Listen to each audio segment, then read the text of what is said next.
কূটনৈতিক নিয়ম মেনে আগে থেকে জানানোর পরও ভারতের বিমানবন্দরে প্রায় ২ ঘণ্টা হয়রানির শিকার হয়েছেন প্রধানমন্ত্রীর পলিসি ও স্ট্র্যাটেজি, তথ্য ও সংস্কৃতি বিষয়ক উপদেষ্টা ডাক্তার জাহেদুর রহমান। রাষ্ট্রের মর্যাদা রক্ষায় তাৎক্ষণিক প্রতিবাদ হিসেবে ভারতে প্রবেশ না করেই দেশে ফিরে এসেছেন তিনি।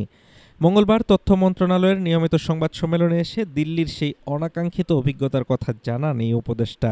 তিনি বলেন, বাংলাদেশ এবং ইন্ডিয়ার মিডিয়াতে যা যা দেখেছেন ঘটনাগুলো ঠিক একই রকম ঘটেছে।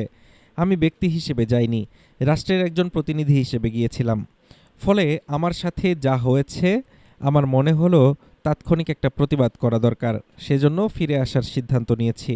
এক পর্যায়ে তারা খুব চেষ্টা করেছেন যেন আমি ভারতে প্রবেশ করি, কিন্তু আমার মনে হয়েছে রাষ্ট্র বা সরকারের পক্ষ থেকে একটা সিগনেচার থাকা দরকার।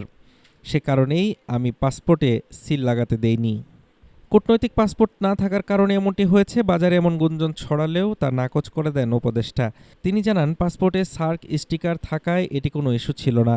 তাকে কোনো রুমে আটকে রেখে জিজ্ঞাসাবাদ করা না হলেও বসতে দেওয়া হয়েছিল অনুপযুক্ত জায়গায়। আর এই পুরো সময়টায় বাংলাদেশের হাই কমিশনার তার সাথেই ছিলেন।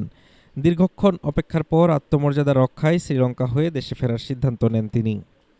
ডাক্তার জাহেদ বলেন, ২ ঘন্টার মাথায় আমি ডিসাইড করেছি যে ইটস টু ম্যাচ, আমি আর ঢুকব না। যেহেতু এই রাষ্ট্রের একটা পদে আছি, সেই পদের প্রতি যে সৌজন্যতার ঘাটতি দেখিয়েছে সেটার প্রতিবাদ করা উচিত বলে মনে করেছি।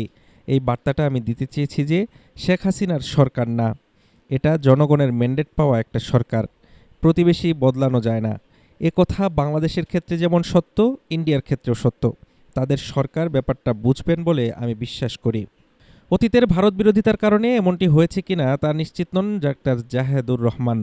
তবে তিনি স্পষ্ট করেন, শেখ হাসিনা সরকারের সমালোচনা করতে গিয়ে যৌক্তিকভাবে ভারতের নীতির সমালোচনা করলেও কোনো রাষ্ট্রের প্রতি আপত্তিকর মন্তব্য তিনি করেননি।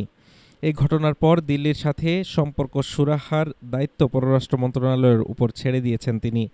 তবে ভবিষ্যতে আমন্ত্রণ পেলে সমমর্যাদার ভিত্তিতে তিস্তা ও গঙ্গা পানি চুক্তি সহ দ্বিপাক্ষিক স্বার্থ সংশ্লিষ্ট বিষয়ে আলোচনা করতে আবারও ভারত যাওয়ার ইচ্ছা প্রকাশ করেছেন এই উপদেষ্টা। Desk report, Dhaka today.